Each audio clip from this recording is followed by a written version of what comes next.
인사해야죠. 안녕하십니까. 형법 장시혁입니다. 예. 기출문제 2019년 2차 기출문제 해설을 하도록 하겠습니다. 자, 보시면은 일단 제가 요 자료 나눠드린 거 1번 한번 보세요. 해설 한번 쭉 보세요. 그 온라인으로 보시는 분들도 인터넷에서 다운받아서 출력해서 보시고요. 거기 보시면은 제가 이제 그 지문의 출처를 해설 맨 뒤에다가 폰트를 바꿔갖고 넣어놨습니다. 1번 같은 경우에는 S4 실전 문풀 2017 형법 중요 판례 보이시죠? 그 다음에 2번 같은 경우에는 뭐 단권화 형법 P29 등 그 다음에 스텝 2 핵심 체크 뭐 이런 식으로 이렇게 넣어놨습니다. 그래가지고 최신 판례 같은 경우에는 아무래도 이제 요 제 기본서를 만들고 나서 나왔던 판례들이기 때문에 기본서에는 없어요.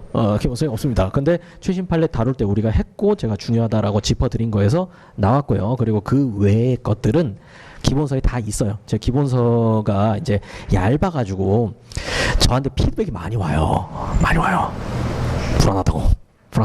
근데 저도 그건 아는데 그 불안함에 져가지고 엄청 뚱뚱한 기본서를 보면서 하염없이 수험을 할 것인가?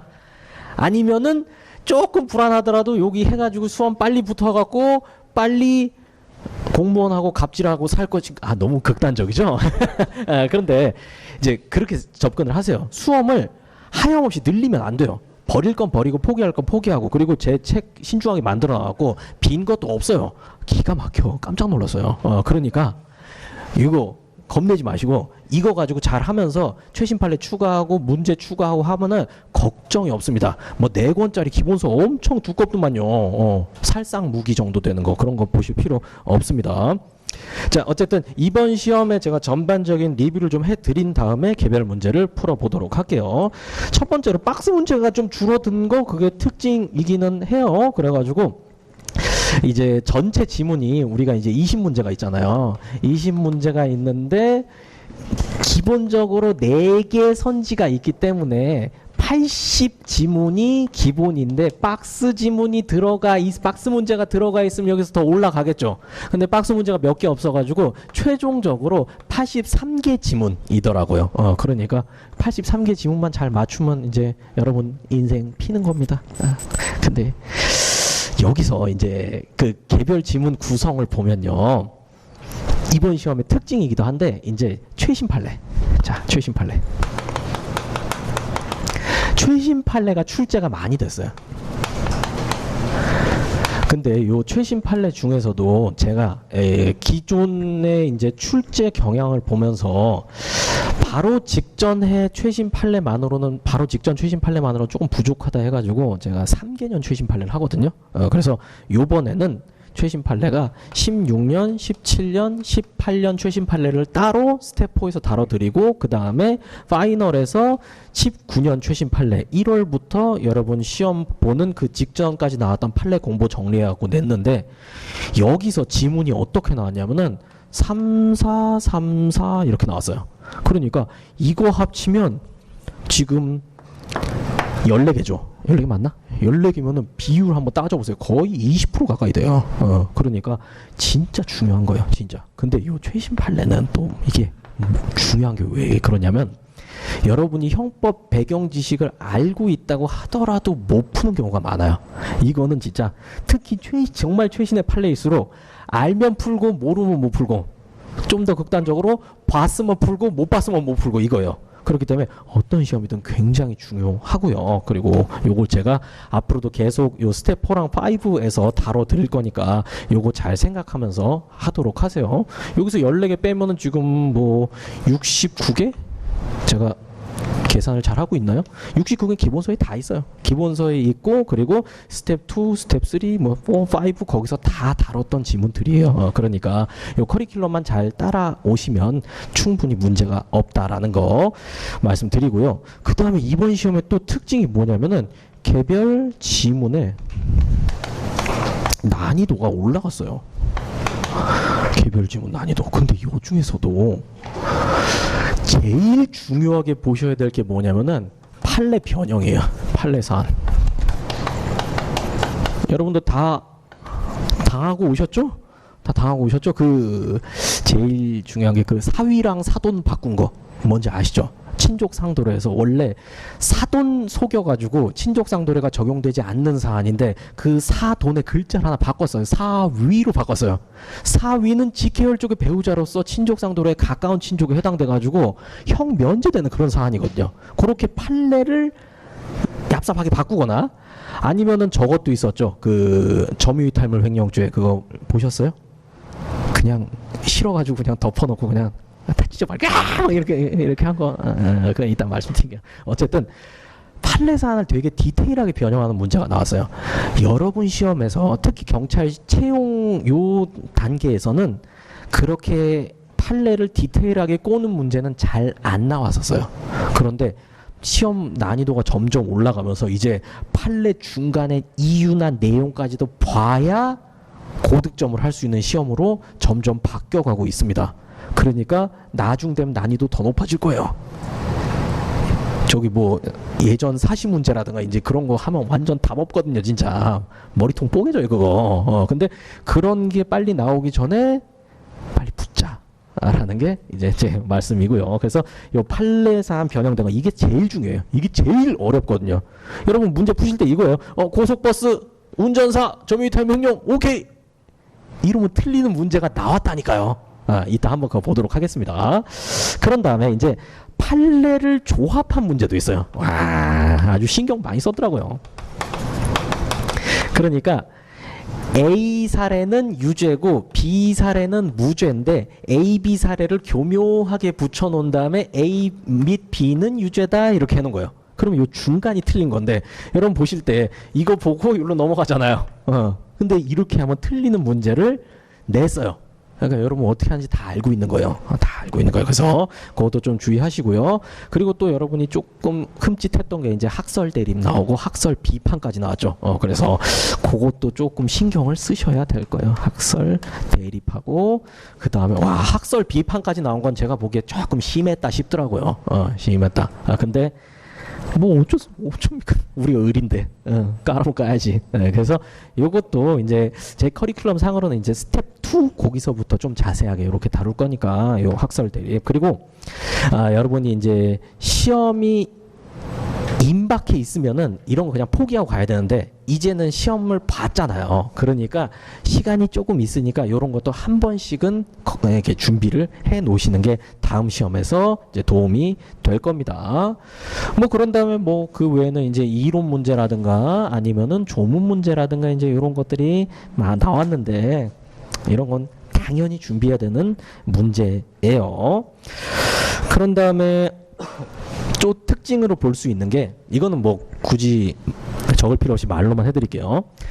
여러 영역을 조합한 문제가 좀 나왔어요. 그러니까 예전에는 영역을 하나 찍어가지고 뭐 강요죄면 강요죄, 낙태죄면 낙태죄 이렇게 그 세부적인 영역에서 지문 만들어갖고 출제하는 게 일반적이었는데 이제는 뭐 국가적 법익에 대한 죄 이런 식으로 묶는다거나 횡령과 배임 묶은 것도 이렇게 나왔죠. 이렇게 여러 죄를 묶어갖고 출제를 했어요. 이러다 보니까 여러분이 형법 전반에서 커버해야 되는 범위는 사실 더 늘어났어요.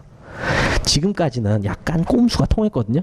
요 영역은 판례가 별로 없으니까 보통 시험의 출제로 보면 출제 경향으로 보면 영역별로 4개 지문 뽑아내는 단독 출제가 대세니까 여기는 판례가 얼마 없어서 이 영역은 잘 안 나오겠구나 라는 게 예측이 가능했는데 이제는 그 중에서도 그냥 중요한 판례 있으면 그냥 하나 꼽아가지고 다른 거랑 조합해서 문제를 내버려요.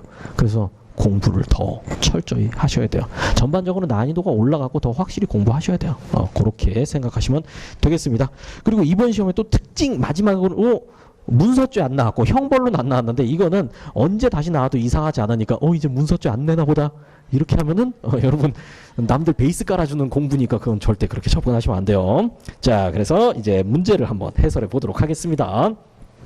중요한 거 위주로 포인트 짚어드리는 순서로 하겠습니다. 개별적인 내용 해설 다 할 수는 없는 거니까 시간 관계상. 자, 1번부터 볼게요. 자, 의료법 41조가 블라블라블라 나와 있고 요 죄형법정주의 위임위법 관련 문제인데 이거는 2017년 최신 판례였어요.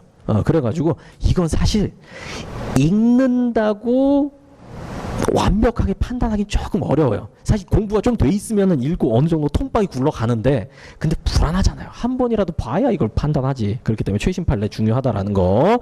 요거는 이제 위임위법 한계를 벗어나서 무효다라는 건데, 한번 읽어보면요. 의료법에서는 환자의 진료 등에 필요한 당직 의료인을 두어야 한다.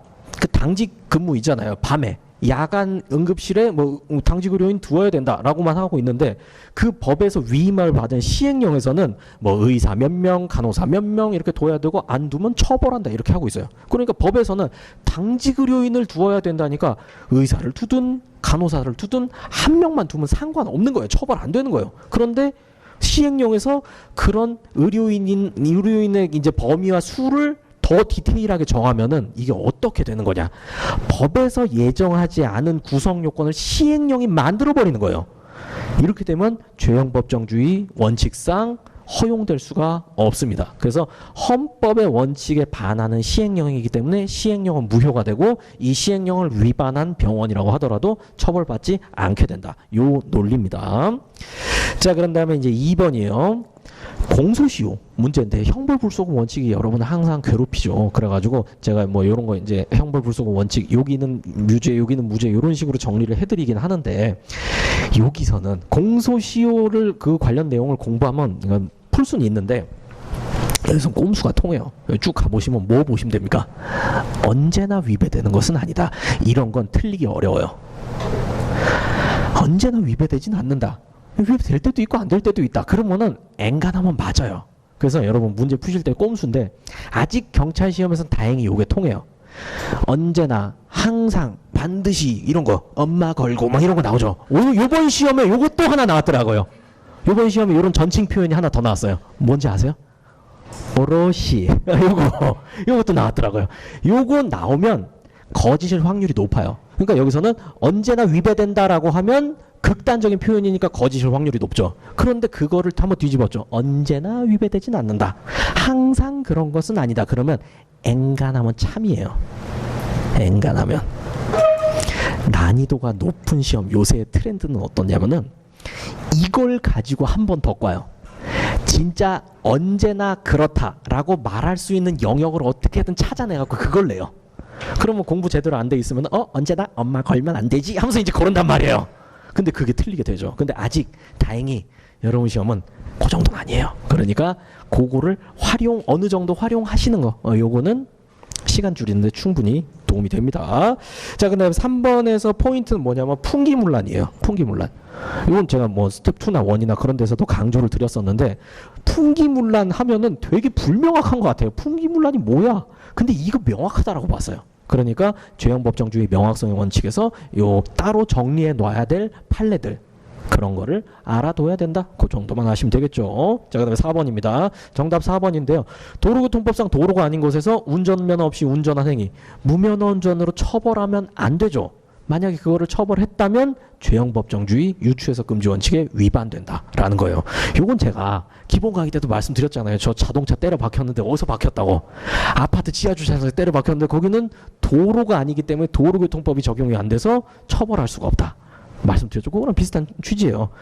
여러분 아파트 사시죠? 아파트 지하 주차장에서 무면허로 그 분노에 질주한 거예요. 뿌앙 하고 막 드리프트 하고 막 이랬는데, 그거는 도로가 아니기 때문에, 거긴 도로가 아니기 때문에 이제 처벌할 수가 없습니다. 조금 디테일하게 보면은 해설에 제가 판례 사안을 좀 길게 실어놨어요. 아파트 지하 주차장이나 아파트 내부 도로라 그래서 100% 도로교통법상의 도로가 아니다라고 말할 수는 없어요. 그런데 일반적으로는 그래요. 여러분 지하 주차장 보통 보면은 차단기 설치되어 있고 경비 아저씨가 관리하고 막 외부 차 들어오면 딱지 붙이고 막 이러잖아요. 요런 데는 도로 아니에요. 다 요런 데는. 그래서 대부분의 여러분 사시는 아파트 지하 주차장이 해당이 될 겁니다. 그렇게 일단 쉽게 알아두세요. 4번도 17년 최신 판례였습니다. 죄형법정주의.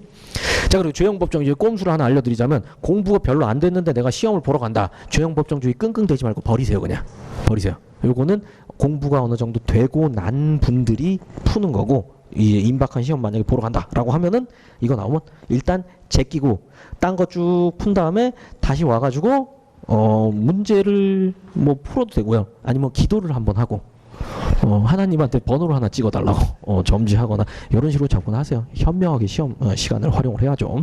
자, 이제 2번 가보겠습니다. 형법의 적용 범위입니다. 1번 보세요. 또 나왔죠. 언제나 이런 거 하면은 이제 사이렌 돌리는 거예요. 이 새끼들 봐라 라고 하면서. 그리고 여기서는 언제나 가장 최근의 신법이 아니라 가장 경한 법을 적용한다요. 가장 경한 법. 그런데 여기서 주의하실 거는 이거예요.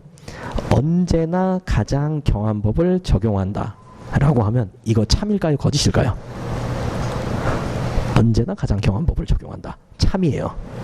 이렇게 하면 이제 언제나 쓰면서도 참이 되는 그런 지문이 나오는 거예요. 그러니까 좀 알아야겠죠. 근데 제가 말씀드린 거는 이렇게 언제나 나오면은 이거 좀 주의해서 보시라 라는 거, 그 정도.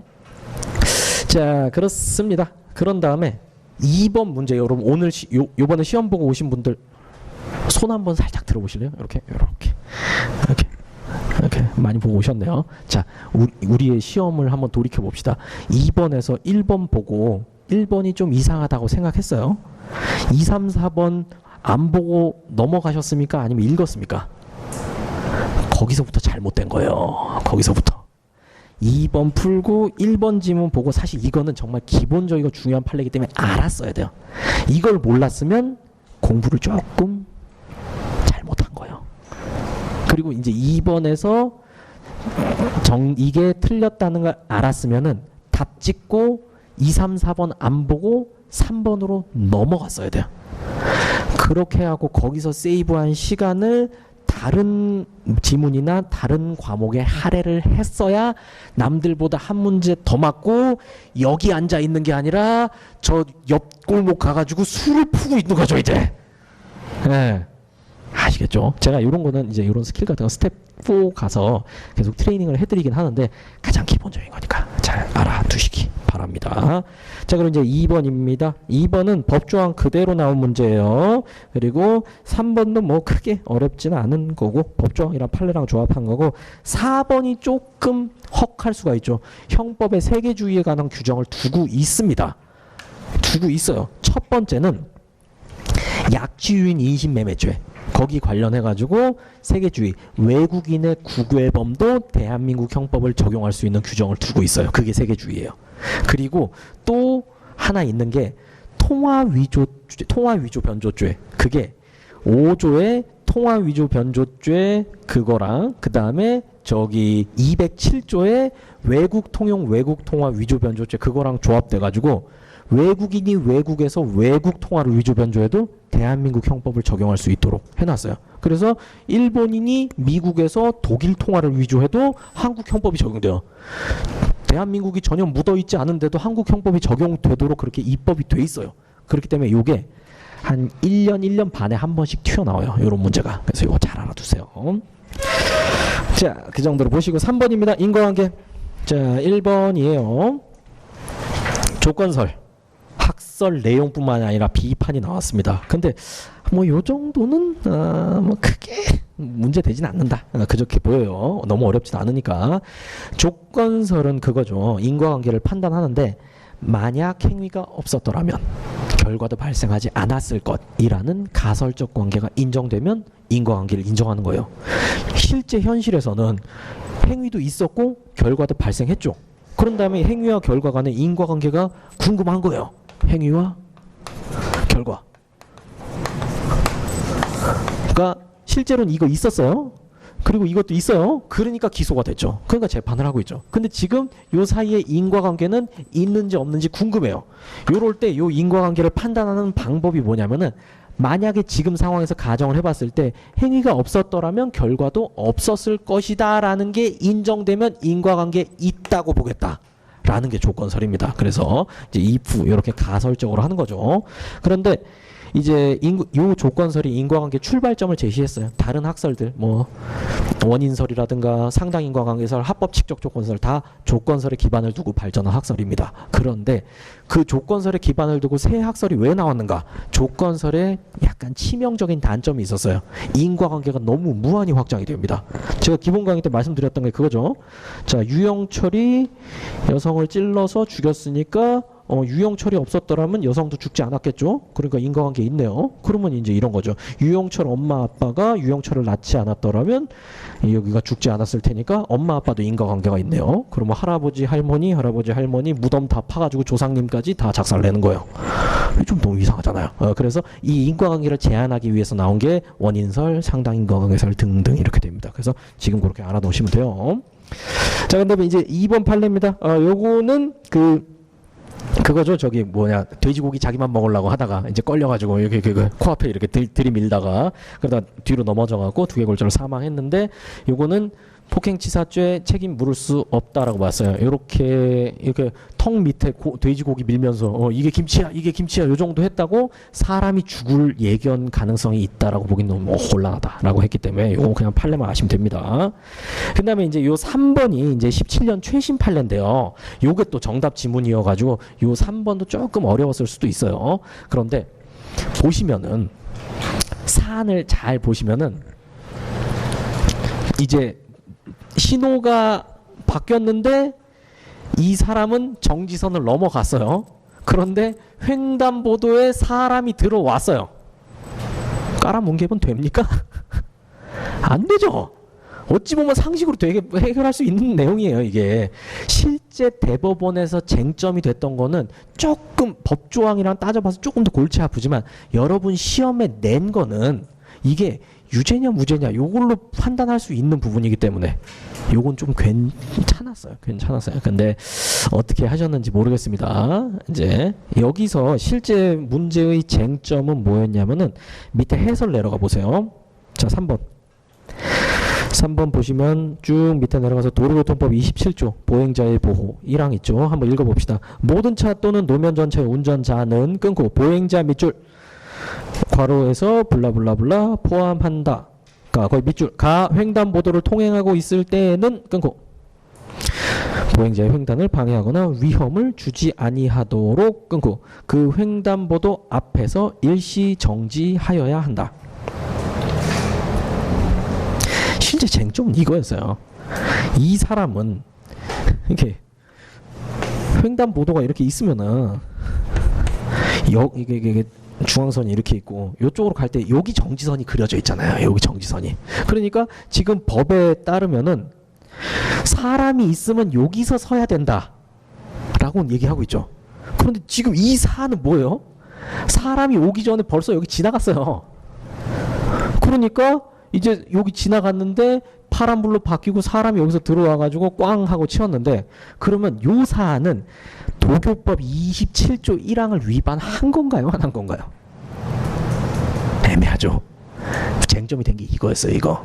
그런데 이제 고등법원에서는 이게 27조 위반 사안은 아니라고 봤는데 대법원에서 위반 사안이다라고 봤습니다. 근데 여러분이 이 문제를 풀 때는 그렇게 깊게 들어가실 필요도 없고, 정지선을 통과했다고 하더라도 앞에 사람 없으면 또 몰라. 사람 가고 있는데 내가 먼저야. 부앙. 이거 안 되잖아요. 그 정도만 보셔도 돼요. 여기서 제가 또 팁을 하나 드리자면은, 인과관계 문제 있잖아요.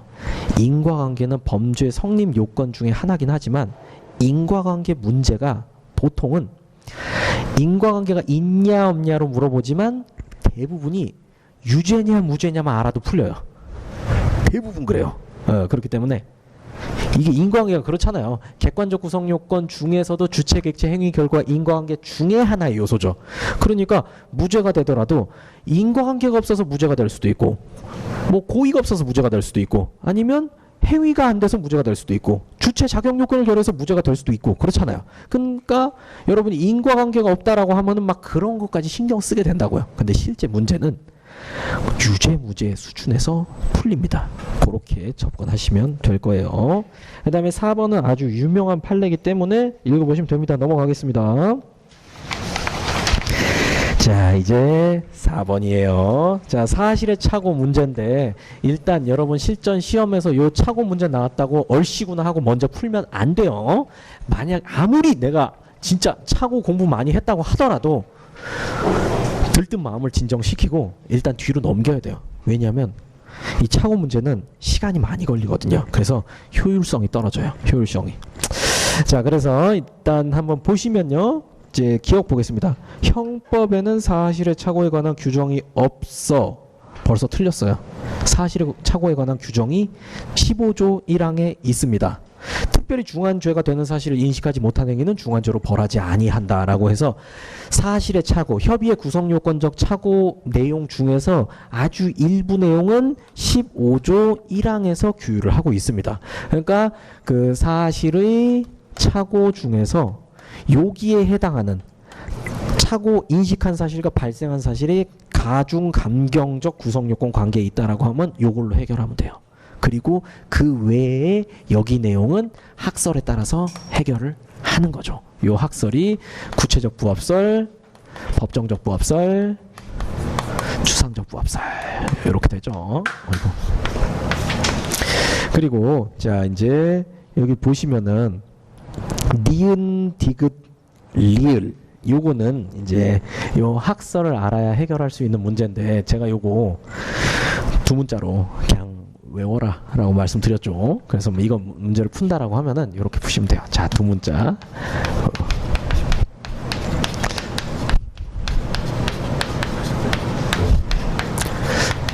제 두 문자를 아시는 분은 아시겠지만 전 엔간하면 말이 되는 걸로 만드는데 이거는 굳이 그럴 필요가 없어요. 그냥 무식하게 하는 게 제일 좋아요.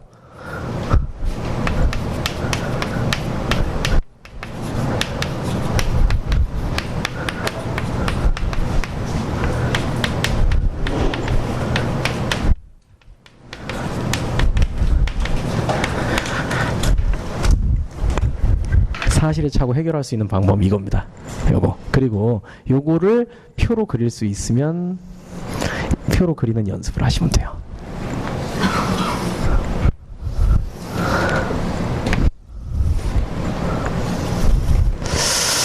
선이 조금 비뚤으네.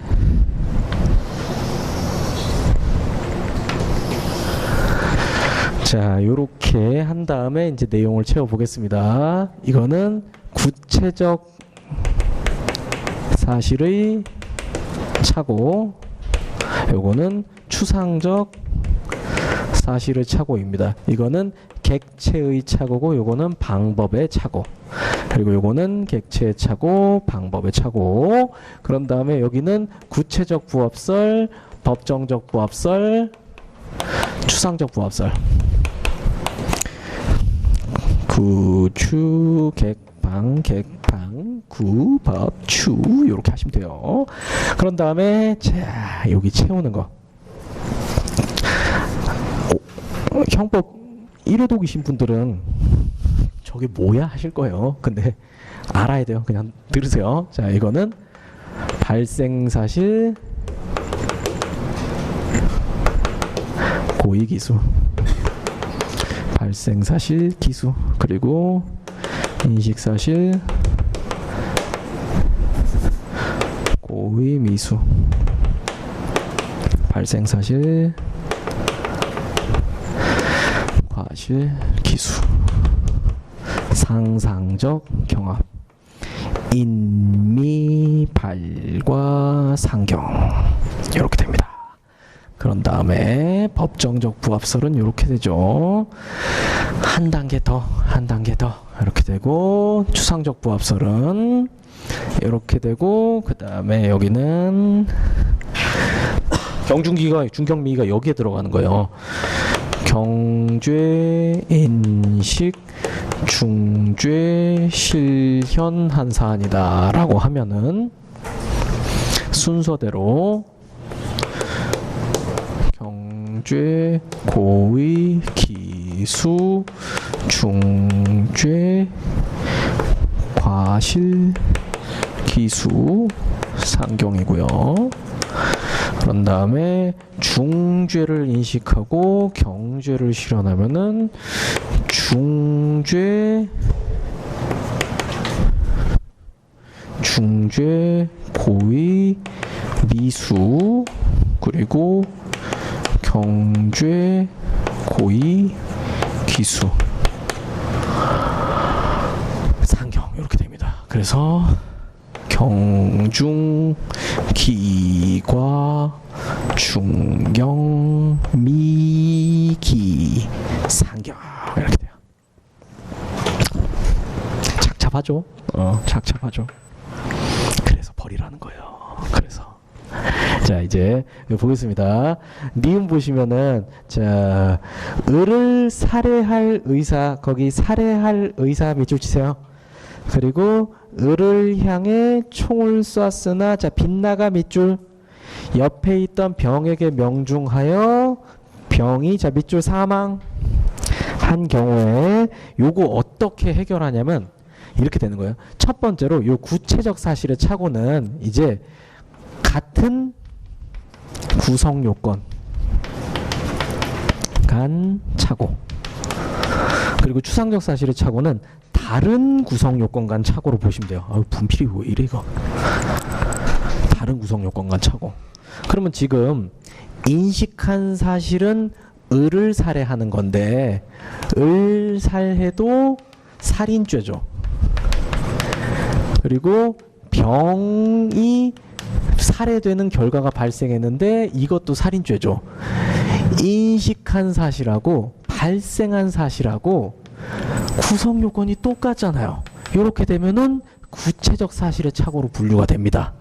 그리고 객체의 착오는 잘못 보고 방법의 착오는 빗나가서 그렇게 분류하시면 돼요. 그러면 방법의 착오니까 구방착오 여기 문제예요. 여기 문제.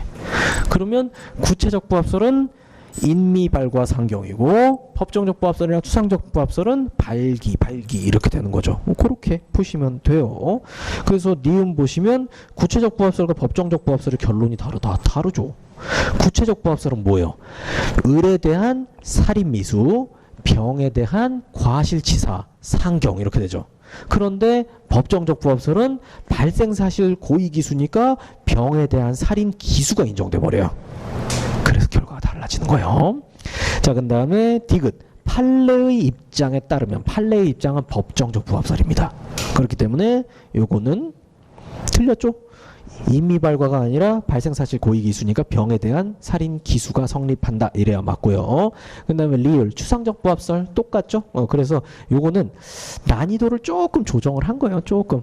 이게 이 사례를 막 여러 개를 내가지고 이게 여기 중 여긴가 여기 중 여긴가 여기 중 여긴가 여기 중 여긴가 막 이런 걸 내면은 너무 복잡할 텐데 요 착오 사례는 하나로 통일하고 학설별로 결론이 어떻게 다른지 물었으니까 난이도를 조금 조정한 거라고 볼 수 있어요.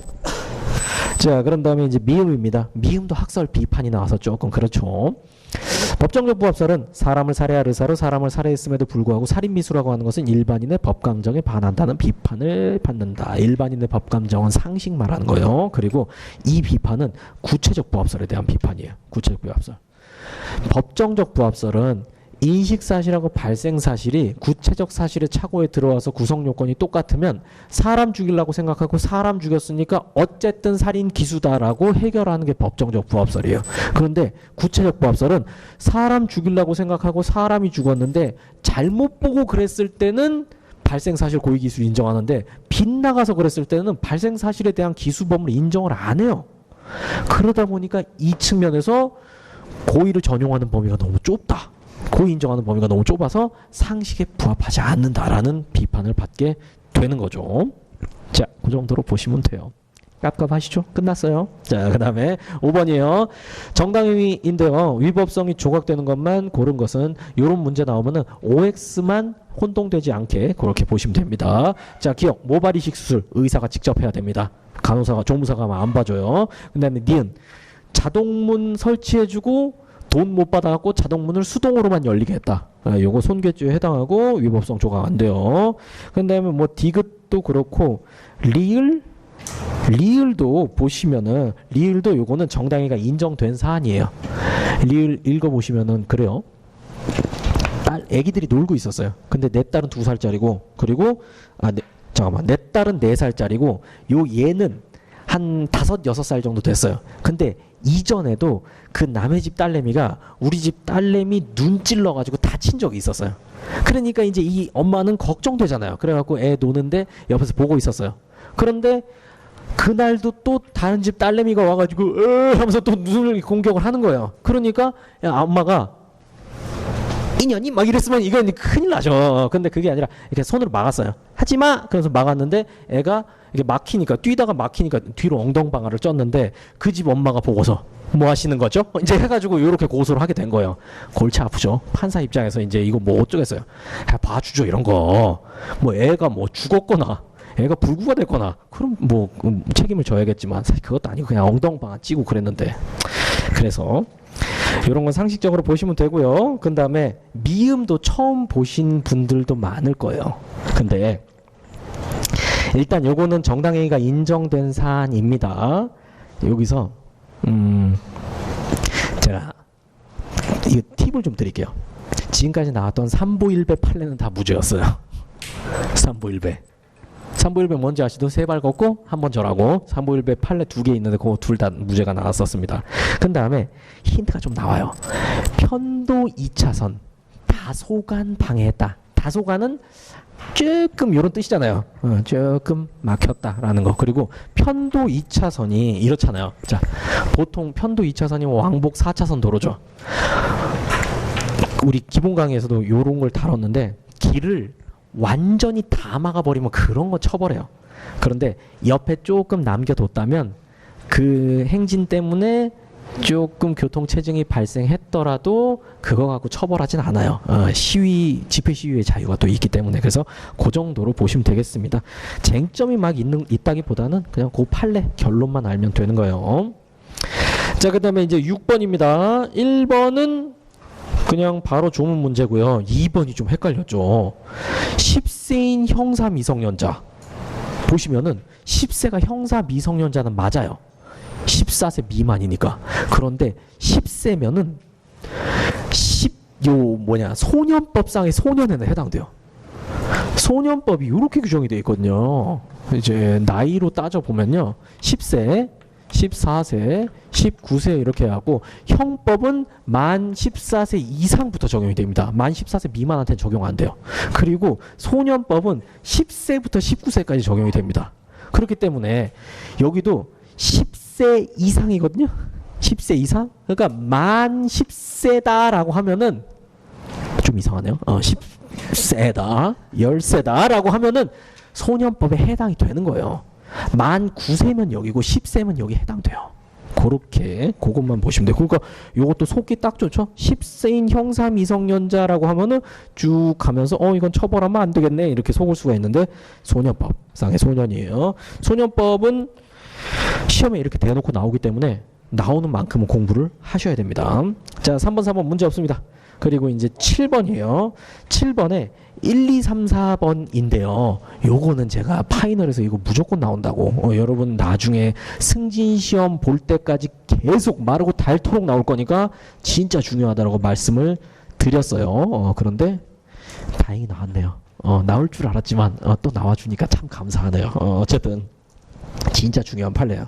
제가 좀만 자랑하자면 제가 요 판결 요지 정리해가지고 1, 2, 3, 4 번호 붙여줬는데 번호 순서까지 그대로 나왔어요. 깜짝 놀랐어요. 강의를 하지 말고 점을 봐야 될까봐요. 그래서 요거는 이제 쟁점이 조금 이제 있는데 판례 사안 그대로 나온 거고 여기 결론은 그거였어요. 이 행위자는 나는 심신상실자라고 나는 요 대상 여성이 술에 완전 취해갖고 심신상실 상태라고 인식하고 나는 그거를 이용해서 간음을 해야지 준강간의 고의를 갖고 있어서요. 근데 실제로는 그 여성이 심신상실 상태가 아니었어요. 그 다음에 성관계를 했습니다. 그래서 2심에서 이제 검사가 2심이 아니라 저 1심에서 검사가 준강간죄로 기소를 했더니 법원에서 이렇게 본 거예요. 야, 피해자가 심신상실 상태가 아니었어. 준강간 무죄. 맞잖아요. 준강간죄는 심신상실 상태의 객체를 이용해서 간음을 해야 되니까 무죄. 그렇게 하니까 검사 공소장을 바꿨어요. 준강간의 불능미수다. 이렇게. 행위자는 심신상실 상태의 객체인 줄 알고 있었는데 그 대상에 대한 인식의 착오 때문에 심신상실 상태가 아니었으니까, 실제로 심신상실 상태가 아니었으니까 심신상실 상태를 이용해서 간음한다는 자기의 준강간의 고의는 달성할 수가 없게 됐잖아요. 복잡하죠. 근데 요거를 불능미수로 봤어요. 그래서 요거 굉장히 중요한 판례니까 읽어보시고 만약에 이해가 안 된다라고 하면은 내공을 조금 더 쌓는다 이런 식으로 접근을 하시기 바라겠습니다. 자, 8번이에요. 부작위범. 기억입니다. 형법은 부작위범의 성립 요건을 별도로 규정하고 있다. 와, 이런 문제는 좋아요. 이런 문제 좋아요. 그래서 이거는 형법에서 형법 18조에서 부작위범의 성립 요건 중 하나인 자귀 의무에 대해서 규정을 하고 있거든요. 그래서 그 법계 조선 뭐 이런 거 외웠던 거 있죠. 이제 그게 있기 때문에 부작위범의 성립 요건 전부 다는 아니지만 그 중에 하나를 규정하고 있어서 기억은 참인 지문이 됩니다. 그 다음에 니은은 뭐 이건 우리 스텝 4 뭐 그런 데서 외웠어야 되는 문제예요. 늘 외우는 문제. 외웠어야 되는 게 아니라. 진정부작위범은 속성상 거동범위이기 때문에 미수가 불가능합니다. 그런데 형법에 진정부작위범의 미수 처벌 규정이 있어서 그게 비판이 많이 되고 있죠. 집합명령 위반죄와 퇴거 불응죄 그 두 개가 있습니다.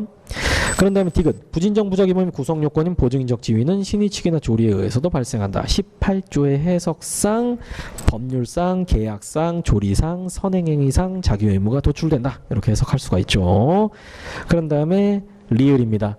부진정 부작위범을 자기범과 동일하게 평가하기 위해서는 보증인적 지위 외에 부작위와 자기의 동가치성, 상응성을 요하며 뭐 동가치성, 행위정형의 동가치성, 상응성 이렇게 표현이 되는데 이게 필요하다는 게 학설 입장이고 판례도 그걸 그대로 받아들이고 있습니다. 명시적으로 판시한 대표적인 사례 중에 하나가 세월호 판결이에요. 세월호 판결에서 중요한 게 이거였어요. 선장도 승객들을 구조할 자기 의무가 있었고 1등 항해사도 승객들을 구조할 자기 의무가 있었어요. 둘 다 자기 의무 있었지만 선장은 살인죄 유죄고 그 밑에 놈들은 살인죄 유죄가 안 나왔어요. 왜냐하면 바로 요 요건 때문에 그래요. 선장의 부작위, 선장이 구조 의무를 이행하지 않은 것은 선장이 직접 승객들을 바다에 밀어넣은 것과 동등한 정도의 불법성이 있다. 그렇기 때문에 선장은 처벌받아야 된다. 그런데 그 밑에 직원들은 물론 부작위가 나쁘긴 하지만 그 부작위가 자귀로 결과를 발생시킨 것만큼 나쁘다고 보기는 어렵다라고 봤습니다. 그래서 부작위범도 이제 좀 난이도 높은 이런 부분인데 문제가 이렇게 많이 나와가지고 여기도 더 집중적으로 공부를 하셔야 됩니다. 공부 방향 잡으실 때. 그리고 미음. 부작위범의 공동정범은 성립할 수 있죠. 판례가 그 기준도 제시를 했어요. 해설 보시면 부작위범의 공동정범 가능하다. 다수인에게 공통된 자기 의무가 부여되어 있고 그 의무를 공통할 수로 이행할 수 있었을 상황인데도 수인이 의사연락하에 공동으로 부작위했다면 부작위범의 공동정범이 성립할 수 있다라는 판례가 있죠. 그리고 이제 그 뒤에 부작위에 의한 교사범은 성립할 수 없다. 이것도 맞는 말이죠. 교사는 상대방의 범행 결의를 만들어내는 거기 때문에 내가 아무것도 안 하는 부작위로는 상대방 마음을 바꿀 수가 없어요. 심지어 상대방 마음 바꾸는 것 중에서 아무 생각 없는 사람한테 범죄를 해야겠다라는 마음을 만들어내야 돼요. 그렇기 때문에 부작위로는 속성상 불가능합니다. 부작위로는. 그래서 여기서 좀 더 공부하시면은 부작위에 의한 교사범은 성립할 수 있고 부작위범에 대한 교사범은 가능하다. 부작위하는 정범에 대해서 야 너 그냥 부작위 계속 해라라고 시키는 그런 교사는 가능하다라는 거니까. 자, 9번으로 넘어갑니다. 자, 1번입니다. 극단적 종속 형식이에요. 이것도 이제 이론적인 내용이 나왔네요. 공범 종속 이론에서 보시면은 이제 그 실제로 시험에 나오는 거는 요 제한 종속 형식하고 극단 종속 형식 요거 두 개가 많이 나오니까 그거 위주로 해서 좀 알아보세요. 자, 정범이 있고 그 다음에 여기 공범이 있습니다. 공범. 그러면은 정범이 구성요건 해당성, 위법성, 책임을 갖추면은 공범은 정범에 어디까지 종속을 해서 성립하는가? 이게 종속의 문제죠. 자, 제한 종속 형식 같은 경우에는 정범의 구성요건 해당성, 위법성은 이렇게 종속해서 인정이 되고 책임은 별도로 판단한다라는 게 제한 종속 형식이죠. 그런데 극단 종속 형식은 뭐냐면은 정범이 책임까지 종속돼서 인정이 된다라는 게 그게 극단 종속 형식입니다. 그러니까 이 기준에 따를 때 보세요. 정범의 행위가 구성요건에 해당하고 위법하면 유책하지 않은 때도 공범은 성립할 수 없어요. 정범이 구위책까지 다 갖춰야 공범이 그에 종속해서 성립할 수 있다는 게 극단 종속 형식의 입장이니까 그렇게 됩니다. 자, 그런 다음에 사실 요것도 요 문제도 1번 2론 이렇게 몰랐다라고 하면은 너무 고민하지 마시고 그냥 모른다 세모 치고 바로 넘어가셔도 돼요. 그리고 이제 2번입니다. 2번은 뭐 크게 문제는 없고요. 3번 지문도 꽤 어려운 지문이었죠. 그 공범과 신분 관련된 문제인데 꽤 어렵다기보다는 영역상으로는 까다롭지만 이 판례 자체는 엄청 중요한 판례예요. 공범과 신분에서 진정신분범과 부진정신분범을 합친 이중적 신분범에서는 성립은 모두 연대되고 처벌은 진정신분 파트만 연대돼서 업무상 배임죄가 성립하고 단순 배임죄형으로 처벌한다. 이런 유명한 판례가 있습니다. 요거는 정확하게 알아두셔야 되고 아무래도 이제 여기 앉아 계신 분들이 초심자들이 많다 보니까 힘드시죠. 근데 그렇게 생각하셔야 돼요. 요런 것들을 알아야 붙을 수 있구나. 그러면 또 이렇게 생각할 수도 있겠네요. 이런 것까지 알아야 붙을 수 있다면 나는 그만두겠다. 근데 그렇게 생각하지 마세요. 그렇게 할 수 있습니다. 그리고 이거 몰라도 4번 판례 정확하게 알았다면 이 문제 답은 맞출 수 있었어요. 4번 판례는 18년 최신 판례인데 강제추행죄가 이제 과연 간접정범으로 실현이 될 수 있는가, 강제추행죄가 자수범인가, 요거와 관련된 쟁점이었습니다. 직접 자기 손으로 실행하지 않더라도 강제추행죄는 성립할 수 있다라고 해서 이 실제 사안이 그거였어요. 이 성인 남성이 채팅으로 미성년 여자애를 꼬신 다음에 이제 막 서로 해가지고 이제 그 옷 벗은 사진 나한테 보내줄래? 막 이렇게 해가지고 사진 이렇게 자기가 확보한 다음에 이제 그거 가지고 협박한 거예요. 그래가지고 네가 스스로 자유행위하는 모습을 네 카메라로 찍어서 나한테 전송을 해라. 라고 해서 이제 실제로 그렇게 하고 이제 나중에 그게 적발이 됐는데 이게 범죄가 어떻게 구성이 됐냐면은 이 행위자가 피해자의 행동을 이용해서 강제추행을 실현시켰다라는 간접정범으로 구성이 된 겁니다. 그래요. 그래서 여기에 이제 개별적인 쟁점은 그게 있어요. 강제추행죄가 과연 자수범인가 아닌가? 자수범이라면 간접정범이 성립할 수 없습니다. 근데 법원에서 그러니까 이거 첫 번째로 강제추행죄가 자수범이 아니다라는 판결을 내줬기 때문에 법적으로는 굉장히 의미가 있는 판결이에요. 지금 여러분한테는 별로 의미가 없죠. 알게 뭐야라는 생각이 드실 것 같아요. 표정이 그래요, 여러분. 힘내세요. 밥 시간 있을 때 나오죠. 자, 그래서 4번도 중요한 판례다라는 거 한번 보시고요. 이제 10번입니다. 죄수. 자, 1번하고 2번은 그대로 조문 그대로 낸 문제니까 요거를 틀리면 조금 아쉽죠. 그런 다음에 3번은 그 보이스피싱 관련한 최신 판례였는데 그것도 이제 뭐 크게 쟁점은 없습니다. 그래서 요거는 해설 읽고 넘어가시면 돼요. 자, 이제 11번으로 넘어가도록 하겠습니다. 중요한 것만 좀 짚어드릴게요.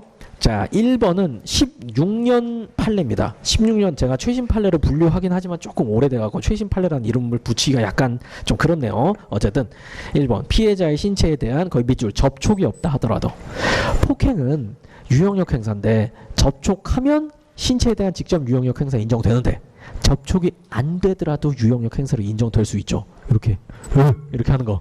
방금 제가 유형력 행사 한 거예요. 감사합니다. 반응해 주셔서. 그래서 접촉이 없다고 하더라도 되고 그 사안이 이제 자동차 부딪히듯이 조금씩 옮겨간 거, 이제 그거 폭행죄 폭행으로 인정된 겁니다. 특수폭행죄 인정된 사안이에요. 그 다음에 2번은 이제 또 동시범이라는 까다로운 지문이 나왔죠. 그런데 이 동시범 특례에서는 두 번째 줄에 거의 밑줄 가해 행위를 한 것 자체가 분명치 않은 경우, 이때는 적용되지 않습니다. 동시범이라는 게 요런 경우예요. 얘도 가해를 분명히 했어요. 그런데 여기에 결과가 발생해갖고 상해 등의 결과가 발생하긴 했는데 과연 이 누구의 가해 행위로 이게 발생했는지가 분명하지 않을 때, 얘네 둘 사이에 공모가 있으면 그냥 공동정범으로 엮어가지고 한 몸에 오른손 왼손 둘 다 때려서 어느 손인진 모르겠는데 얘 주먹에 맞아서 다쳤다, 이렇게 인과관계를 단순하게 판단을 할 수가 있어요. 그런데 얘네 둘 사이에 공모가 없다라고 하면 동시범이기 때문에 따로따로 봐야 돼요.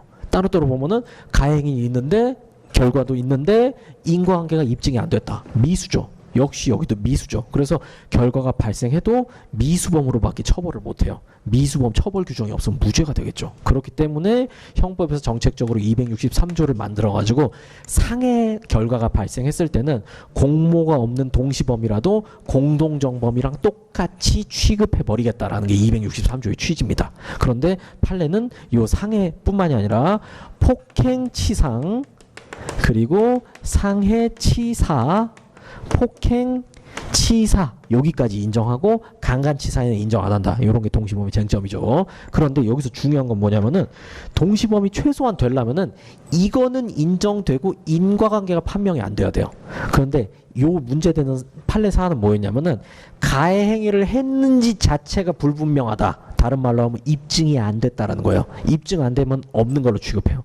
가해 행위를 아예 안 한 거예요. 그러니까 이 결과에 대해서 책임질 이유가 전혀 없는 거죠. 이렇게 됩니다. 그래서 가해 행위를 한 것 자체가 분명치 않다면 여기에는 동시범위 적용이 안 돼요. 그 정도로 보시면 됩니다. 자, 그 다음에 3번, 4번은 해설 읽어보시면 되고요. 이제 12번으로 넘어갑니다.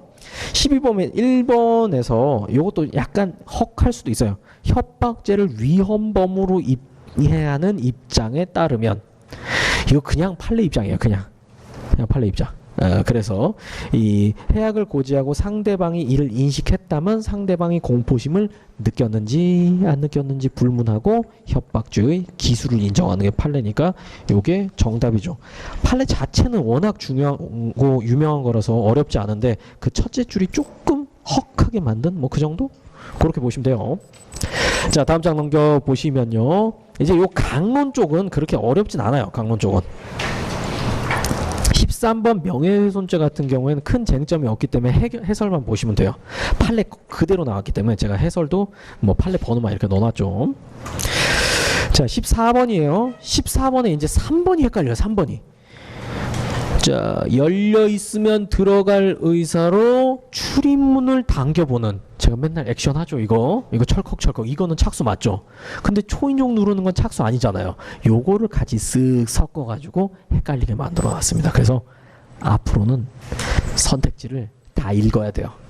이제 출제 경향이 이렇게 바뀌었으니까 그렇게 대응을 해야 됩니다. 형법에 드리는 시간을 조금은 더 늘리셔야 될 거예요. 자, 나머지는 뭐 넘어가시고요. 이제 15번입니다. 15번 1번. 고속버스 운전기사가 발견한 밑줄 치세요. 버스 내 유실물을 타인이 가져간 경우 절도죄가 아니라 점유이탈물 횡령죄가 성립한다. 해설로 가보겠습니다. 자, 고속버스 운전사는 고속버스의 관수자로서 차내에 있는 승객의 물건을 점유하는 것이 아니고 승객이 잊고 내린 유실물을 교부받을 권능을 가질 뿐이므로 유실물을 밑줄 현실적으로 발견하지 아니하는 한 이에 대한 점유를 개시하였다고 할 수 없고 그 사이에 다른 승객이 유실물을 발견하고 가져갔다면 절도에 해당하지 아니하고 점유이탈물 횡령에 해당한다. 그러니까 판례 사안은 고속버스 운전사가 발견하지 못한 상황에서 들고 간 거예요.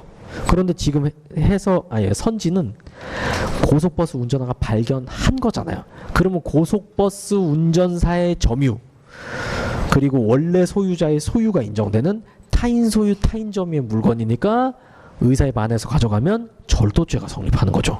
그래서 1번은 거짓 지문이 돼요. 판례를 아주 기가 막히게 이렇게 꽈놨네요. 그다음에 이제 2번은 좀 이론적인 문제긴 한데 뭐 판례에서 말한 거의 그대로고요. 종전 점유자의 점유가 사망으로 인한 상속에 의하여 당연히 상속된다는 민법 193조. 민법에는 사망으로 인하여 소유권뿐만 아니라 점유도 상속이 된다라고 아예 규정을 하고 있습니다. 그런데 형법은 소유권에 대해서는 민법을 그대로 활용하는데 점유만은 형법 독자적인 입장을 취해요. 그래서 점유는 상속이 안 된다라고 봅니다.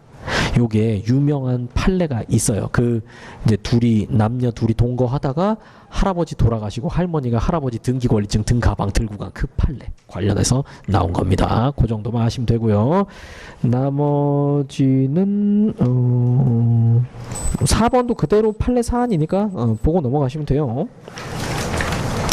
와, 16번입니다. 16번에 1번도 요것도 아까 제가 중요한 흐름이라고 했던 판례 변형 사안이에요. 자, 가추로 오랫동안 연락이 없이 지내던 갑이 자신의 딸과 결혼한, 거의 밑줄, 자신의 딸과 결혼한 사위의 동그라미 한번 쳐주세요. 를 기망하여 백화점 입점비 명목으로 돈을 편취한 경우 친족상도례가 적용되지 않는다. 여러분, 요게 이제 해설 1번 한번 읽어보세요.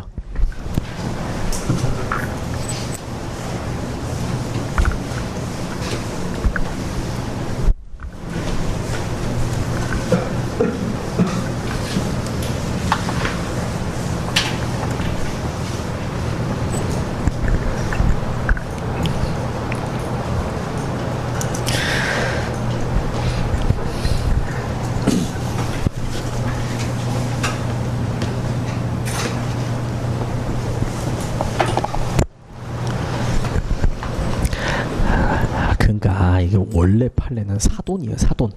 사돈은 혈족의 배우자의 혈족에 해당해가지고 친족이 아닌데, 여러분 뭐 혈족의 배우자의 혈족인지 배우자의 혈족의 배우자인지 혈배혈인지 배혈배인지 그것까지 알 필요 없어요. 그냥 사돈은 아니다, 이것만 아시면 돼요. 근데 여기 사돈은 아니었어요. 사돈은 아니고 이게 조금 더 디테일하게 설명을 드리자면, 제가 요 흰색이 없어서 노란색으로 좀 써드릴게요. 328조 1항하고 2항에서 친족 상도를 규정하고 있는데, 1항은 가까운 친족, 2항은 먼 친족, 요렇게 분류하시면 돼요. 그리고 조금 더 디테일하게 가자면 요거예요. 1항은 혈배, 동동배, 그리고 2항은 그 외의 친족, 이렇게 됩니다. 그래서 민법상의 친족의 개념이 있는데, 그 친족 8촌 이내의 혈족하고 4촌 이내의 인척하고 배우자, 이거를 친족으로 보는데, 거기 너무 디테일하게 들어가면 그건 민법의 영역이기 때문에 거기는 됐고요. 여러분은 이렇게 보시면 돼요. 친족 중에서 이렇게 가까운 친족은 1항이고 먼 친족은 2항에 해당한다라는 거, 일단 요거. 그래서 가까운 친족에 해당하면 형면제 봐주고, 먼 친족에 해당하면 그 친족이 고소할 때만 처벌하는 친고죄다. 그래서 이거 두 문자도 막 외우고 그랬죠.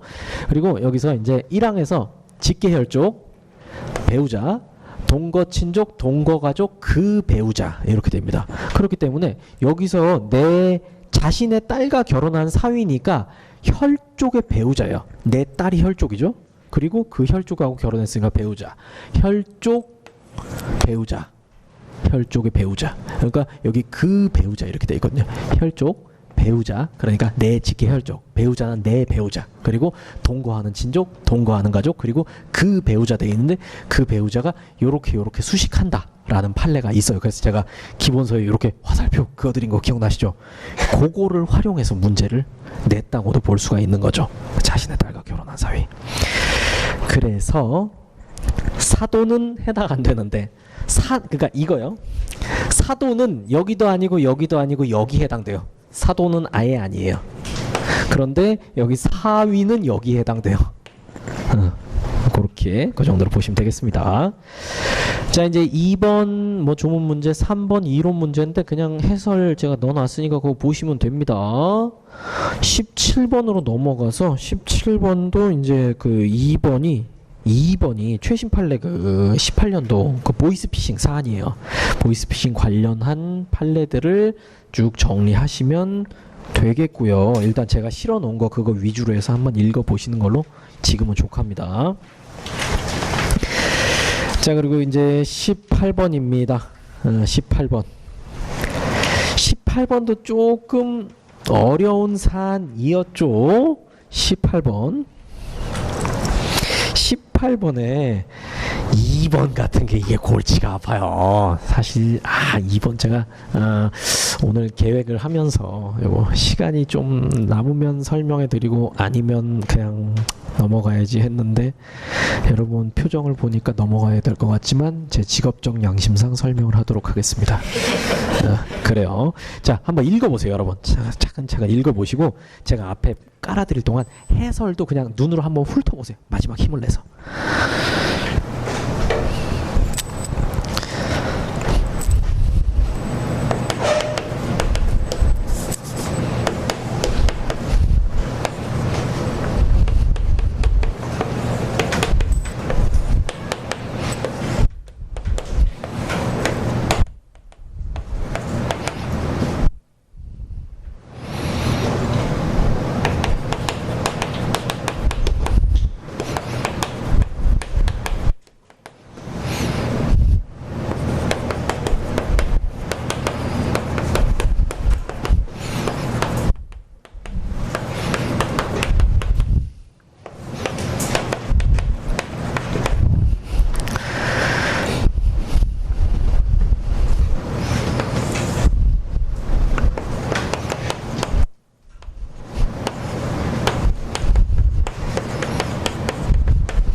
자, 한번 훑어볼 시간은 됐으니까 자, 앞에 보시고 요거는 뭐 최대한 상식적으로 접근하시면 돼요. 제가 설명을 드릴 테니까 그 정도까지만 이해하시면 돼요. 이제 이렇게 이런 사안을 자꾸자꾸 접하면서 여러분의 법학 지식이 늘어나는 거니까 지금 이거를 내가 막 100% 하겠다 그렇게 하지 않으셔도 돼요.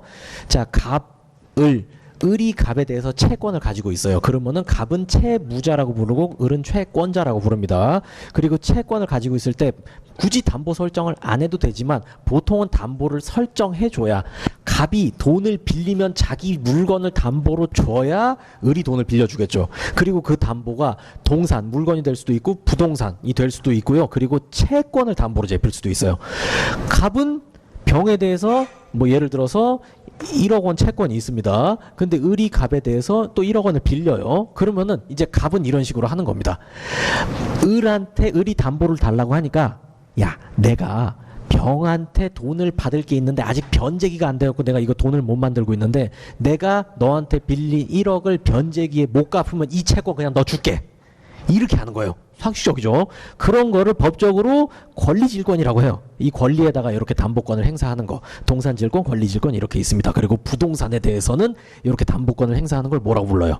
저당권이라고 부르죠. 네, 그런데 이렇게 권리질권을 설정을 했는데 이제 이렇게 돼요. 자, 이 병 입장에서는 원래 돈을 갑한테 갚아야 되잖아요. 그런데 지금 갑이 자기가 갖고 있는 채권을 을한테 담보로 제공했으니까 이제 이렇게 되죠. 갑이 이 돈을 못 갚으면 이 병은 돈을 얘한테 주면 안 되고 얘한테 줘야 되죠. 그래야 이 전체 담보 설정이 제대로 돌아가잖아요. 그래서 법에서 어떻게 정하고 있냐면은 병이 자기 채권을 권리질권으로 설정을 했다라면 갑이 병한테 네 채권 담보로 설정했다고 통지를 해주도록 하고 있어요. 그리고 이 통지를 해줘서 병이 알게 되면 아, 너한테 돈 안 주고 을한테 내 채권 담보로 잡혔단 말이지. 오케이, 이렇게 알았다면 이제는 병은 갑한테 변제하면 안 돼요. 만약에 이 채권이 변제가 제대로 되면 모르겠는데 이 채권이 제대로 만족이 안 되면 그러면 병은 아니 그러면 을은 자기 담보 설정의 효과로서 병에 대해서 요 채권을 나한테 갚아라라고 얘기할 수 있는 거고 병은 얘한테 갚아야 되잖아요. 그러니까 거기 반사적 효과로 이렇게 되는 거예요. 갑이 병한테 통지를 해서 권리질권 유효해요. 그러면은 병이 갑한테 돈을 1억을 줬다고 하더라도 나중에 을이 와가지고 야, 돈 줘, 나한테 줘야지 왜 쟤한테 갚았어? 그러면 병은 돈을 줘야 돼요. 대항할 수가 없어요. 권리질권의 효력이 발생해 버렸으니까 뭐 전반적으로 상식적인 흐름이 되죠. 그러니까 여기서도 이렇게 되는 거예요. 보세요. 이제 설문 한번 보겠습니다. 질권 설정자 갑이 타인 을에 대한 채무의 담보로 제3채무자 병이에요. 병에 대한 채권에 대해서 권리질권을 설정하면서 제3채무자에게 거기 거기 밑줄 치세요. 제3채무자에게 질권 설정의 사실을 통지했어요. 통지하면 권리질권은 효력을 발휘합니다. 그러면 병은 갑한테 변제하면 안 돼요. 그런데 질권 설정자가 질권자의 동의 없이 질권 을입니다. 을의 동의 없이 제3채무자 병에 대해서 질권의 목적인 채권의 변제를 받았어요. 이러면 어떻게 해야 되냐면 병은 야, 씨, 너한테 안 줘. 이렇게 해야 돼요. 갚았으면 지 잘못이에요. 네가 책임져, 병신아. 이렇게 되는 거예요. 통지도 받았으면서. 그러니까 보세요. 질권의 목적인 채권의 변제를 받았다 하더라도 배임죄가 성립하지 않는다. 보세요. 지금 을의 신뢰를 배반한 배임죄가 성립하는가가 문제가 되는 거죠. 을이 피해자잖아요. 이거 돈 받았으니까. 그런데 이 권리질권의 법리상 병이 갑한테 1억을 줬다고 하더라도 을이 돈 내놔라고 하면 줘야 되죠. 그럼 을은 손해본 게 있어요? 없어요? 없죠. 그래서 배임죄가 안 되는 거예요. 아시겠죠? 그렇게 됩니다.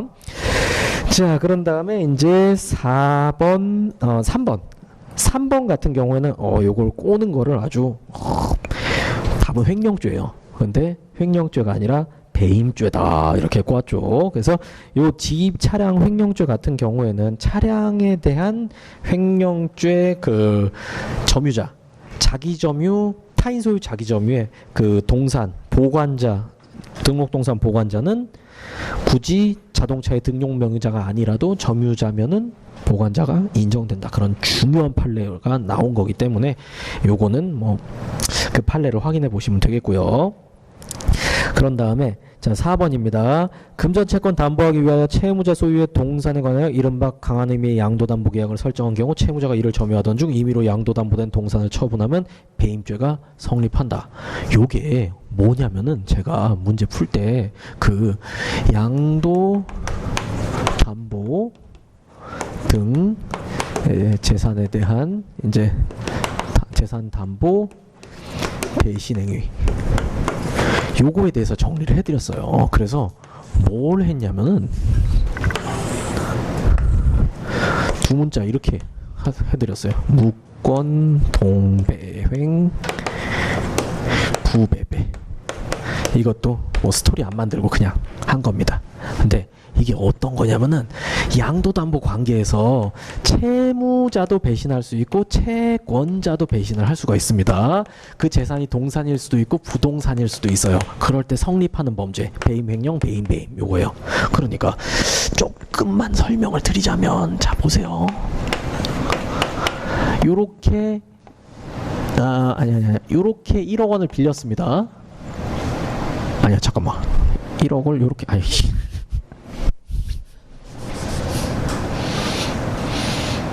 1억 원을 이렇게 빌려줬어요. 그러면은 얘가 채무자가 되고 얘가 채권자가 되는 거예요. 얘는 나중에 돈을 갚아야 되니까. 그러면 채무자 입장에서는 자기 소유의 재산에 대해서 여기다가 이렇게 담보를 설정해 주는 겁니다. 근데 이 담보가 법에 정해진 질권이나 저당권이나 그런 것들 방금 질권 보세요. 질권 간단히 설명드렸지만 저거는 병이랑 갑이 뭔가 이 질권 설정 계약에 위반되는 행위를 하더라도 을은 피해를 입지 않았죠. 결과적으로 이게 법에서 정한 담보의 가치예요. 이렇게 법에서 정해놓은 담보를 활용하면은 피해 볼 일이 없어요.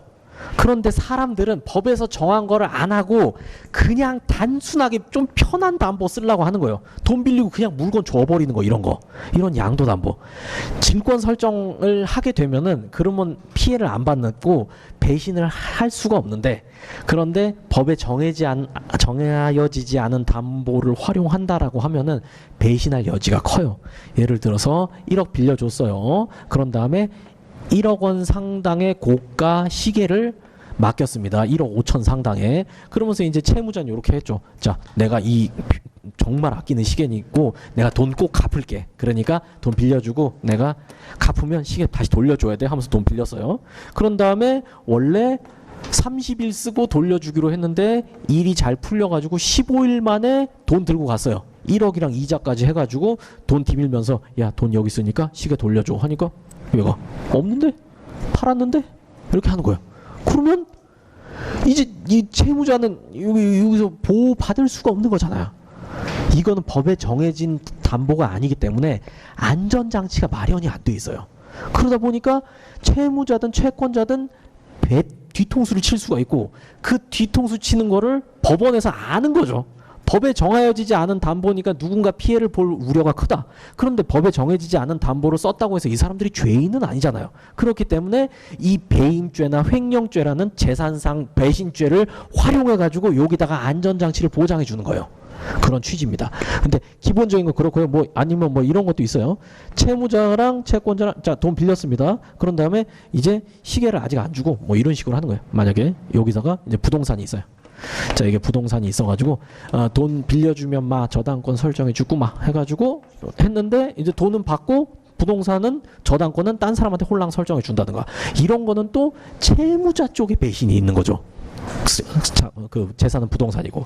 그럴 때 제가 결론 암기하기 쉬우시라고 그냥 판례가 말한 결론만 나온 거예요. 자, 그럼 이제 봅시다. 4번 보세요. 금전 채권, 자, 담보 밑줄 하기 위하여 채무자 소유의 동산 밑줄에 관하여 이른바 강한 의미의 양도담보 계약을 설정한 후 거기 밑줄 채무자가 이를 점유하던 중 임의로 양도담보된 동산을 처분. 자, 그러면 보겠습니다. 양도담보 나왔죠? 그러면 기계적으로 푸시면 돼요. 동산입니까? 부동산입니까? 동산에 해당되죠. 지금 누가 뒤통수 쳤습니까? 채무자죠. 배임죄예요. 끝. 그래서 18번 그렇게 하시면 되겠습니다. 자, 19번이랑 20번이 남았는데 19번은 뭐 큰 쟁점 없습니다. 그리고 20번에서 보실 거는 이렇게 국가 기능에 대한 죄로 크게 묶어가지고 문제가 출제됐다는 거, 그 정도만 알아두시면 되겠습니다. 자, 배고프실 텐데 고생 많으셨습니다. 개별적인 질문 같은 거는 제가 좀 남아 있을 테니까 저한테 하고 뭐 가셔도 좋겠고요. 요거를 길잡이로 삼아 가지고 준비 잘 하셔가지고 내년 1차 뭐 2차 뭐 재수 좋으면 3차도 있겠죠? 거기에 어떻게 해결을 해보도록 하시죠. 수고 많으셨습니다. 감사합니다.